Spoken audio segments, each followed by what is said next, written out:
नमस्कार, मैं वरुण कुमार और आप देख रहे हैं अमर उजाला का खास कार्यक्रम धन दनादन। इस खास बुलेटिन में हम आपको बताते हैं कारोबार जगत की बड़ी खबरें। तो इस वीडियो को आखिर तक जरूर देखिएगा ताकि बिजनेस वर्ल्ड की हर खबर आप तक पहुंच सके। चलिए शुरू करते हैं आज का बुलेटिन और आज की पहली खबर जुड़ी है अमेरिका के राष्ट्रपति डोनाल्ड ट्रंप से। अमेरिकी राष्ट्रपति डोनाल्ड ट्रंप ने दावा किया है कि उन्होंने एप्पल के सीईओ टिम कुक से बात की है और उनसे भारत में एप्पल के उत्पादन का विस्तार न करने के लिए कहा है। ब्लूमबर्ग की रिपोर्ट में इसका दावा किया गया है। रिपोर्ट के मुताबिक ट्रंप ने दोहा में एक कार्यक्रम में टिम कुक से कहा, हमें आपके भारत में निर्माण करने में कोई दिलचस्पी नहीं है, वो अपना ख्याल खुद रख सकते हैं, वो बहुत अच्छा कर रहे हैं। रिपोर्ट के मुताबिक ट्रंप ने कहा कि इस बातचीत के बाद एप्पल अमेरिका में अपना उत्पादन बढ़ाएगा। ट्रंप की टिप्पणी भारत की ओर से अमेरिका पर जवाबी टैरिफ लगाने की चेतावनी के कुछ ही दिनों के बाद आई है। अमेरिका के राष्ट्रपति डोनाल्ड ट्रंप ने यह भी दावा किया कि भारत ने अमेरिकी सामान पर सभी टैरिफ खत्म करने की पेशकश की है।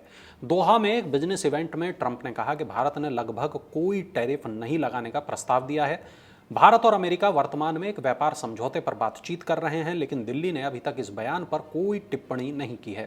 ट्रंप ने यह टिप्पणी एप्पल के भारत में आईफोन उत्पादन की योजना पर चर्चा करते हुए की। इसमें उन्होंने एप्पल के सीईओ टिम कुक को भारत में उत्पादन रोकने के लिए भी कहा। भारतीय उद्योगपति मुकेश अंबानी ने कतर के दोहा में अमेरिका के राष्ट्रपति डोनाल्ड ट्रंप और कतर के अमीर से मुलाकात की। ट्रंप के दूसरी बार राष्ट्रपति बनने के बाद मुकेश अंबानी की ये उनसे दूसरी मुलाकात है। इससे पहले जनवरी में मुकेश अंबानी और उनकी पत्नी नीता अंबानी अमेरिकी राष्ट्रपति डोनाल्ड ट्रंप के दूसरे शपथ ग्रहण समारोह में शामिल हुए थे। ट्रंप के साथ मुकेश अंबानी की मुलाकात की पूरी दुनिया के व्यापारिक जगत में खूब चर्चा है। ये हाई प्रोफाइल मीटिंग दुनिया भर के व्यापार और कूटनीति में मुकेश अंबानी के बढ़ते प्रभाव को दिखाती है। यूक्रेन के साथ चल रहे युद्ध को लेकर रूस पर पश्चिमी देशों ने शिकंजा और कड़ा करना शुरू कर दिया है। यूरोपीय संघ ने बुधवार 14 मई को रूस पर नए प्रतिबंध लगाने को मंजूरी दे दी ताकि रूस के शैडो तेल बेड़े पर शिकंजा कसा जा सके। यूरोप ने धमकी दी है कि अगर रूस यूक्रेन में युद्ध विराम पर राजी नहीं होता है तो उसे और ज्यादा दंड दिया जाएगा।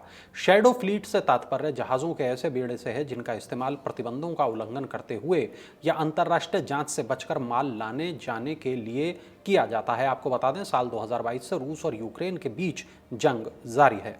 हाल ही में भारत और पाकिस्तान के बीच पैदा हुए जबरदस्त तनाव के दौर में तुर्की और अजरबैजान ने पाकिस्तान की तरफदारी की थी। ये बात भारतीय व्यापारियों और लोगों को नागवार गुजरी। भारत में लोग इन दोनों देशों के बहिष्कार का अभियान चला रहे हैं और इसके चलते तुर्की और अजरबैजान को हजारों करोड़ का तगड़ा नुकसान उठाना पड़ सकता है। भारतीय पर्यटकों ने 2024 में तुर्की और अजरबैजान में करीब $400 मिलियन यानी करीब 3,400 करोड़ रुपए से ज़्यादा खर्च किए थे। लेकिन अब इन देशों के पाकिस्तान के प्रति समर्थन के बाद बड़े पैमाने पर यात्राएं रद्द की जा रही हैं। हाल फिलहाल में सोने की कीमतों में गिरावट देखी गई है। इससे पहले सोना अब सर्वकालिक उच्च स्तर पर पहुंच गया था। अप्रैल 2025 में सोने ने जैसी ऊंचाई छुई वैसी पहले कभी नहीं देखी गई थी, लेकिन अब सोने में काफ़ी नरमी आई है। माना जा रहा है कि सोना आगे और भी नीचे जा सकता है। आज गुरुवार को इसका भाव $3,140 प्रति औंस पर आया हुआ है। ये न केवल सोने की कीमत का 5 सप्ताह का निचला स्तर है, बल्कि अप्रैल में बनाए उच्च स्तर की तुलना में 10% से ज़्यादा नीचे भी है। इसका असर घरेलू बाजार में भी हुआ है। अब भारत में सोने की कीमत करीब 91,250 रुपये प्रति 10 ग्राम पर आ गई है। इस साल जनवरी में जब से केंद्र सरकार ने 8वें वेतन आयोग के गठन की घोषणा की है, उसके बाद से लगातार फिटमेंट फैक्टर को लेकर चर्चाएं चल रही हैं। फिटमेंट फैक्टर वो आधार है जिस पर केंद्रीय कर्मचारियों और पेंशन धारकों के नए मूल वेतन की गणना की जाएगी। 1.2 करोड़ से ज़्यादा कर्मचारी और पेंशनर्स ये जानने के लिए बेताब हैं कि उनके वेतन और पेंशन में वास्तविक रूप से कितनी बढ़ोतरी होगी। विभिन्न कर्मचारी संगठन 2.86 फिटमेंट फैक्टर की मांग कर रहे हैं, लेकिन विशेषज्ञों का यह कहना है कि वास्तविक वेतन वृद्धि इससे कम हो सकती है क्योंकि फिटमेंट फैक्टर का बड़ा हिस्सा मुद्रास्फीति समायोजन के लिए जाता है। ब्याज दरें और महंगाई के घटने से शहरी परिवारों की वित्तीय स्थिति में तेजी से सुधार हुआ है और इसका अंदाजा शहरी उपभोक्ता धारणा सूचकांक से लगाया जा सकता है, जो लगातार दूसरे महीने बढ़कर अप्रैल में 108.8 पर पहुंच गया। ये एक साल में सबसे ज़्यादा है। मार्च में ये 107 104.7 और फरवरी में 104.3 पर था। Centre for monitoring Indian economy के मुताबिक भारत और पाकिस्तान के बीच तनाव से आगे धारणाओं को झटका लग सकता है। महत्वपूर्ण यह है कि धारणाओं में उछाल व्यापक आधार पर है, किसी खास व्यवसाय समूह के परिवारों तक सीमित नहीं है। व्यवसाय में लगे शहरी वेतनभोगी परिवार और छोटे व्यापारियों और दिहाड़ी मजदूरों के परिवारों की भी धारणाओं में वृद्धि हुई है।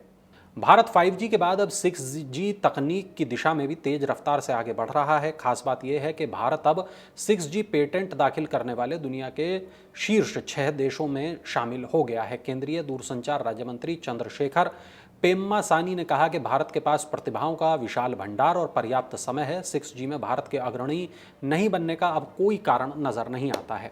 भारत 6G 2025 सम्मेलन में मंत्री ने कहा कि 6G से डेटा हासिल करने की दर 1 टेराबाइट प्रति सेकंड होगी और ये रफ्तार 5G की तुलना में 100 गुना ज्यादा तेज है। जापान को पीछे छोड़कर भारत एशिया में सबसे पसंदीदा शेयर बाजार बनकर उभरा है। बैंक ऑफ अमेरिका के ताजा सर्वे के मुताबिक 42% फंड प्रबंधकों ने भारत को एशिया में निवेश के लिए सबसे बेहतर माना है। 39% के साथ जापान दूसरे, 6% के साथ चीन तीसरे और 3% के साथ सिंगापुर चौथे स्थान पर रहा। इससे पहले फरवरी में भारत दूसरा सबसे कम पसंदीदा शेयर बाजार रहा था। सर्वे के मुताबिक टैरिफ के असर के बाद भारत को ग्लोबल आपूर्ति श्रृंखला में परिवर्तन का सबसे बड़ा फायदा हो सकता है। सर्वे में 208 पैनलिस्ट शामिल थे और इनके पास कुल 522 अरब डॉलर की संपत्ति है। तो ये थी आज की तमाम बड़ी खबरें। हमारा ये शो आपको कैसा लगा कमेंट बॉक्स में जरूर बताएं और देश दुनिया की तमाम बड़ी खबरों के लिए देखते रहिए अमर उजाला। अगर आप ये वीडियो YouTube पर देख रहे हैं तो हमारे चैनल को सब्सक्राइब करें और बेल आइकन को दबाना ना भूलें। अगर आप Facebook पर ये वीडियो देख रहे हैं तो हमारे पेज को लाइक करें।